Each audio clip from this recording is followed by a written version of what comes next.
नमस्कार दोस्तों, कैसे हो आप सभी। उम्मीद करती हूँ कि आप सभी ठीक होंगे। आइए आज की कहानी शुरू करते हैं। कोमल और सोनिया दोनों देवरानी जेठानी थी। जेठानी कोमल नौकरी करती थी और देवरानी सोनिया घर संभालती। उनका परिवार बहुत बड़ा था। सास ससुर और दोनों के बच्चे, कुल मिलाकर 10 लोग घर में रहते। और अब बहुत साल बाद उनकी बुआ सास अपने भाई के घर रहने आई थी।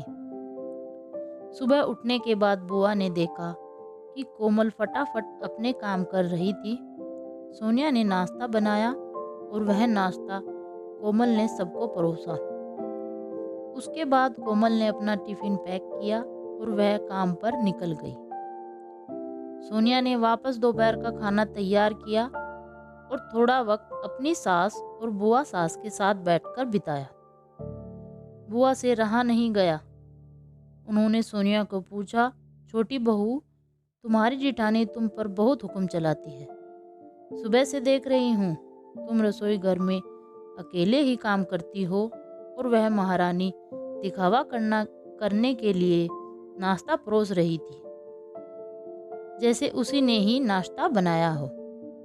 यह सुनने के बाद सोनिया ने बुआ की तरफ देखा और बोली, बुआ जी ऐसा कुछ नहीं है, कोमल दीदी बहुत अच्छी हैं। बुआ बोली, तुम बहुत भोली हो सोनिया, मुझे समझ में आता है मेरे बाल धूप में सफ़ेद नहीं हुए हैं। सोनिया से अब नहीं रहा गया। वह बोली, ऐसा नहीं है बुआ जी, कोमल दीदी ने सबको नाश्ता परोसा, वह दिखा। पर आपको यह नहीं दिखा कि दीदी ने मुझे ज़बरदस्ती सबसे पहले नाश्ता करने दिया और चाय भी दी। वह रोज़ मुझे ऐसे ही सबसे पहले नाश्ता दे देती हैं, नहीं तो सबके लिए नाश्ता करते करते मैं खुद के लिए नाश्ता बनाना भूल जाऊंगी। दीदी मेरी कितनी चिंता करती हैं। दीदी सुबह जल्दी उठकर मंदिर साफ करती हैं, फूल सजा कर रखती हैं और मुझे उनके 1 घंटे बाद उठने के लिए कहती हैं। शाम को आते समय बाजार से सब्जी भी लेकर आती हैं, क्योंकि हमारे मिस्टर रात को देर से आते हैं और मम्मी जी को कोमल दीदी ने बाजार में जाने को मना किया है, क्योंकि अब उनकी उम्र 60 साल से ज़्यादा हो गई है। बाजार में जाते समय उनको तकलीफ होगी, उनके पैर बहुत दुखेंगे। कभी उनको बाहर घूमने का मन हुआ तो कोमल दीदी छुट्टी लेकर उनको घुमाने ले जाती हैं।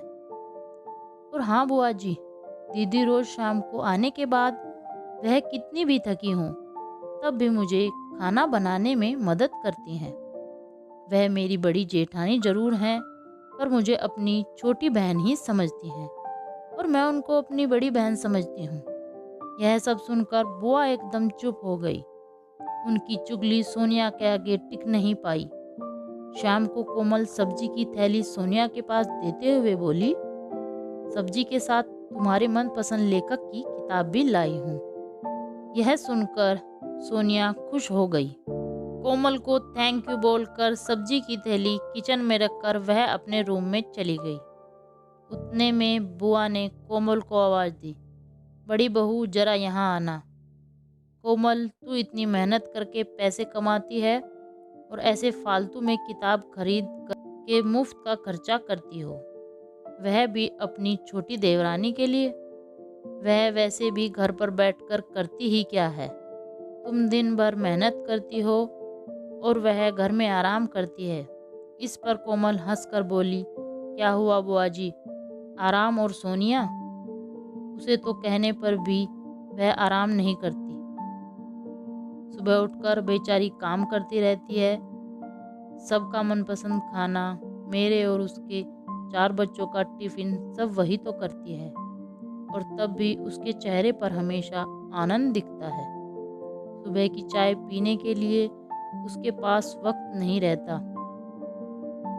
दोपहर को जब बच्चे घर आते हैं तो उनका खाना, होमवर्क सब वही देखती है। इसलिए मुझे बच्चों का टेंशन नहीं है और इसलिए मैं ऑफिस में मन लगाकर काम कर पाती हूँ। कुछ दिन पहले ही मुझे प्रमोशन मिला है। इसके अलावा मम्मी जी और पापा जी की दवाइयाँ कब ख़त्म हो गई और कब लानी है वह ध्यान में रखती है। घर में कोई मेहमान आए तो उनकी मेहमान नवाजी भी वही करती है। बुआ जी घर और बच्चे संभालना छोटी बात नहीं है। इतना सब सुनकर बुआ जी की तो बोलती ही बंद हो गई। सोनिया कभी कोई शिकायत नहीं करती, वह सब काम कर लेती है। वह सिर्फ पढ़ना पसंद करती है। फिर मैं मेरी छोटी बहन के लिए इतना नहीं कर सकती? मैं नहीं करूँगी तो फिर कौन करेगा? इतना बोलकर कोमल अपने रूम में चली गई।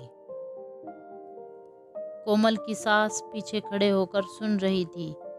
वह बुआ के पास आई और बोली, जीजी यह दोनों देवरानी जिठानी जरूर हैं, लेकिन उनका रिश्ता तो सगी बहनों से भी ज़्यादा है। मेरे घर की मजबूत दीवारें हैं यह दोनों। पहले मैं भी एक बुरी सास थी, हमेशा इन दोनों में झगड़ा लगाने का प्रयास करती थी, पर इन दोनों के प्यार के आगे मैं हार गई। वैसे भी झगड़ा लगाकर नुकसान तो हमारे ही घर का होगा। पर यह बात बुआ को समझ में नहीं आई। वह रोते हुए कमरे से बाहर चली गई, क्योंकि वह दोनों में झगड़ा लगाने के लिए ही वहाँ आई थी। पर कोमल और सोनिया, इनके जैसी दो समझदार देवरानी जिठानी के बीच झगड़ा करवाना बहुत मुश्किल था।